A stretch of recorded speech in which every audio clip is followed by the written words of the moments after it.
Assalamualaikum warahmatullahi wabarakatuh. Salam sejahtera semuanya. Semoga teman-teman di rumah tetap sehat. Ya, hari ini kita akan membahas tentang materi analisis uji beda atau independent sample t-test, atau akan lebih sering dipanggilnya oleh t-test seperti itu. Jadi hari ini kita akan sedikit berbeda daripada materi-materi sebelumnya. Kalau 1 minggu yang lalu kita belajar tentang korelasi, yaitu tentang hubungan.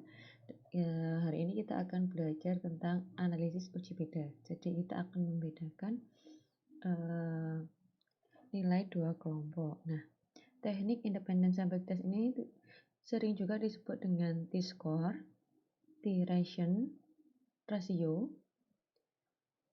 t-teknik. Nah, ini teknik yang merupakan teknik analisis statistik yang digunakan untuk menguji perbedaan dua buah mean yang berasal dari dua buah distribusi. Nah, jadi ini biasanya digunakan untuk membedakan dua kelompok data. Umpamanya antara kelompok, biasanya kalau di penelitian eksperimen ada kelompok eksperimen dan ada kelompok kontrol. Nah, pertanyaan apakah ada perbedaan di antara kelompok kontrol dan kelompok eksperimen? Teman-teman bisa menggunakan teknik independent sample t-test.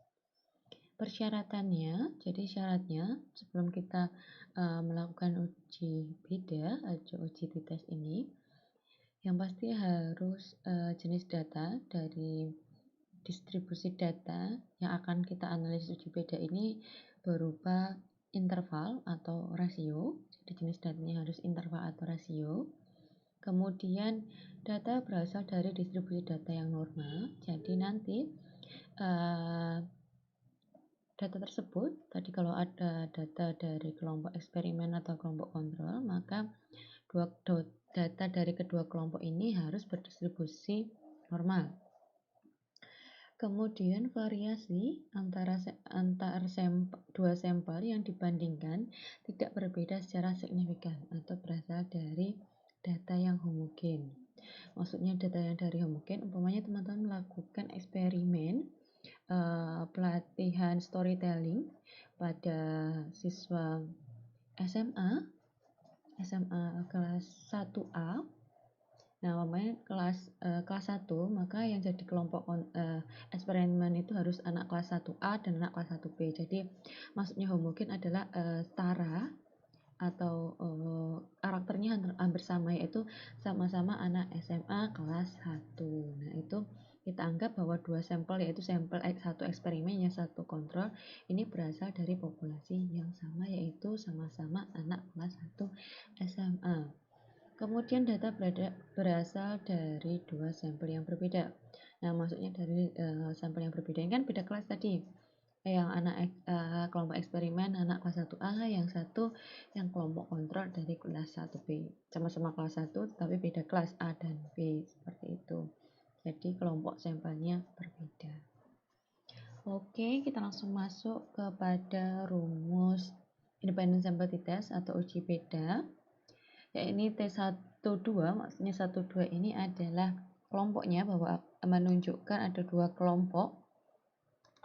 Kelompok 1 dan kelompok 2. Kemudian sama dengan X bar 1 dikurangi X bar 2. Jadi min kelompok 1 dikurangi min kelompok 2. Kemudian dibagi akar SD1 kuadrat dibagi N dikurangi 1 ditambah SD2 kuadrat dibagi N2 dikurangi 1. Nilai 1 pada SD1 kuadrat ini menunjukkan kelompok 1, seperti ini X1 atau sampel nomor 1. SD1 ini juga menunjukkan bahwa kelompok 1 atau bisa menyebutnya nanti entah itu kelompok eksperimen atau kelompok kontrol. Tetapi nilai 1, angka 1 ini menunjukkan bahwa ini adalah kelompok pertama, kemudian angka 2 ini menunjukkan kelompok kedua. Jadi ada dua kelompok yang sedang kita bandingkan. Nah, X bar 1 min pada distribusi sampel 1 atau kelompok 1, X bar 2 adalah min pada distribusi sampel 2. SD1 kuadrat adalah nilai varians pada distribusi sampel 1. SD2 kuadrat adalah nilai varians pada distribusi sampel 2 atau kelompok 2. N1 adalah jumlah individu pada sampel 1 atau kelompok 1. N2 adalah jumlah individu pada sampel 2 atau kelompok 2. Nah, inilah contoh soalnya. Di sini saya memiliki data. Ada dua data, yaitu dua kelompok data, yaitu X1 dan X2. X1 dan X2. Maka ujilah apakah ada perbedaan. Ini tentang kemampuan motorik halus antara subjek yang diberi permainan edukatif X2 simbolnya dengan subjek yang tidak diberi permainan edukatif X1. Jadi ada dua kelompok yang diberi permainan edukatif dan kelompok yang tidak diberi permainan edukatif. Bagaimana kita menghitungnya? Teman-teman cari dulu rata-ratanya dari setiap kelompok atau kelompok sampel. Tadi ada kelompok yang tidak diberikan permainan edukatif, teman-teman silahkan cari min-nya, rata-ratanya. Teman-teman sudah biasa mencari min, yaitu sigma X dibagi N. Totalnya ada 146 dibagi 15, hasilnya 9,733. Sedangkan pada kelompok 2 atau kelompok yang diberi permainan edukatif atau X2 sama dengan sigma X2 dibagi N2, yaitu 178 dibagi 15, hasilnya adalah 11,867. Setelah itu teman-teman silahkan cari nilai varians dari masing-masing kelompok sampel. Sebelum teman-teman bisa mencari nilai variansnya, jadi setiap nilai pada setiap kelompok ini dikuadratkan dulu. Jadi umpamanya sampel X1, kelompok yang tidak diberi permainan edukatif, subjek nomor 1 kan 12 skornya, nah dikuadratkan dulu jadi 144, 9 jadi 81 dan seterusnya. Kemudian dijumlahkan, maka masukkan ke dalam rumus varians, yaitu untuk kelompok pertama atau kelompok yang tidak diberi permainan edukatif, SD1 kuadrat sama dengan sigma X1 kuadrat dibagi N1 dikurangi X per 1 kuadrat. Total dari sigma X1 kuadrat adalah 1464 dibagi 15 dikurangi minnya tadi adalah 9,733 dikuadratkan, hasilnya menjadi 97,6 dikurangi 94,738, maka hasilnya menjadi 2,862. Ini untuk kelompok 1 atau untuk kelompok yang tidak diberi permainan edukatif.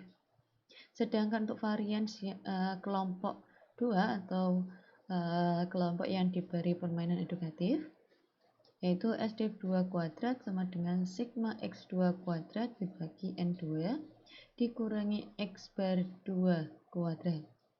Total dari sigma X2 kuadrat adalah 2148 dibagi 15 dikurangi tadi rata-rata dari kelompok 2 atau kelompok yang diberi permainan edukatif adalah 11,867 kuadrat.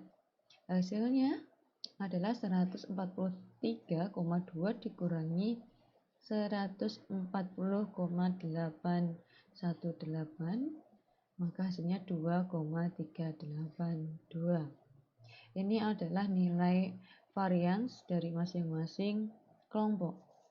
Setelah kita temukan itu, teman-teman bisa langsung masukkan ke dalam rumus awal tadi, yaitu T1, T2 sama dengan X per 1 dikurangi X per 2 dibagi akar SD1 kuadrat dibagi N1 dikurangi 1 ditambah SD2 kuadrat dibagi N2 minus 1 sama dengan 9,733 dikurangi 11,867 dibagi akar 2,862 dibagi 14 karena tadi N-nya 15 kemudian dikurangi 1 ditambah 2,382 dibagi 14 hasilnya adalah minus 2,314 dibagi akar 0,204 ditambah 0,170 sama dengan minus 2,314 dibagi akar 0,374,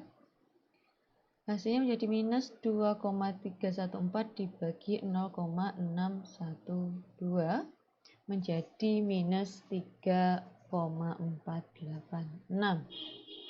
Hasil ini belum hasil akhir, kita harus menguji apakah nilai ini sesuai dengan, kita uji signifikansinya dulu dengan menggunakan T-tabel. Kalau kemarin di korelasi ada R-tabel, kalau di uji beda ada T-tabel.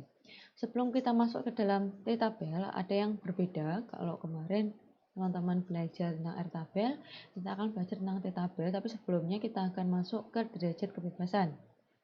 Jadi T-tabel ini menggunakan derajat kebebasan atau simbolnya dB. Itu adalah menjumlahkan subjek dari kedua kelompok kemudian dikurangi 2. Ini N1 plus N2 dikurangi 2. Yang tadi subjeknya adalah 15 ditambah 15 dikurangi 2 sama dengan 28. Jadi total subjek dB-nya adalah 28. Dari dB ini teman-teman bisa langsung masuk ke T-tabel. Nah, untuk mencari T-tabel, teman-teman nanti silahkan lihat ke dalam lembar T-tabel yang saya lampirkan.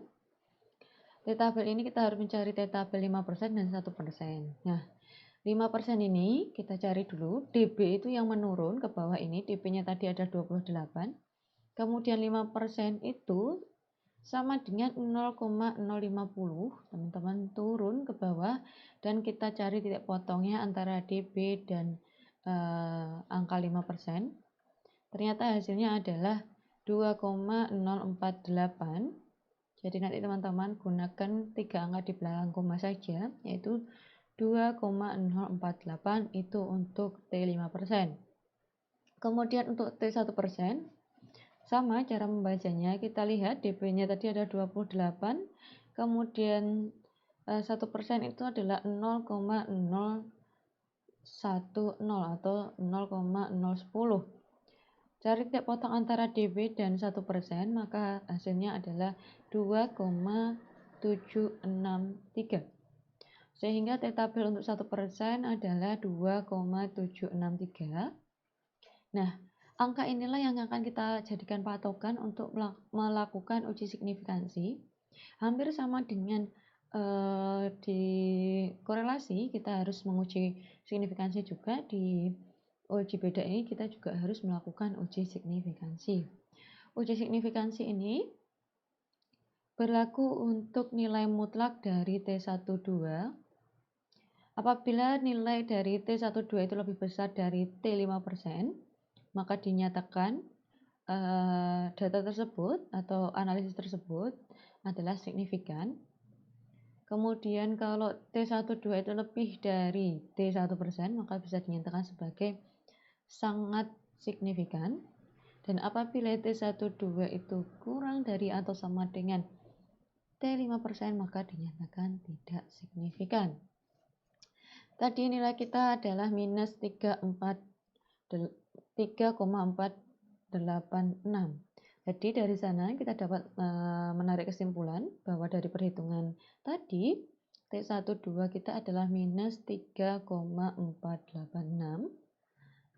Nah, yang kita ambil adalah nilai mutlaknya. Maksudnya nilai mutlak ini kita abaikan saja nilai positif atau negatif dari hasil perhitungan T12. Jadi kita hanya menggunakan angkanya saja, yaitu 3,486. Itu lebih besar daripada T1% sama dengan 2,763. Nah, yang diperhitungkan adalah nilai mutlak dari T, sehingga tanda negatif tidak perlu diperhatikan. Dengan demikian dapat disimpulkan bahwa ada perbedaan kemampuan motorik halus yang sangat signifikan antara kelompok yang diberi permainan edukatif dan kelompok yang tidak diberi permainan edukatif. Kelompok yang diberi permainan edukatif memiliki nilai rata-rata 11,867, lebih tinggi pada kemampuan motorik halus daripada kelompok yang tidak diberi permainan edukatif yang nilai minnya adalah 9,733. Seperti itu untuk tugas pada materi hari ini sudah saya lampirkan pada kolom tugas. Silakan teman-teman lihat dan silakan teman-teman coba untuk menghitungnya. Terima kasih atas perhatiannya. Saya tutup. Wassalamualaikum warahmatullahi wabarakatuh.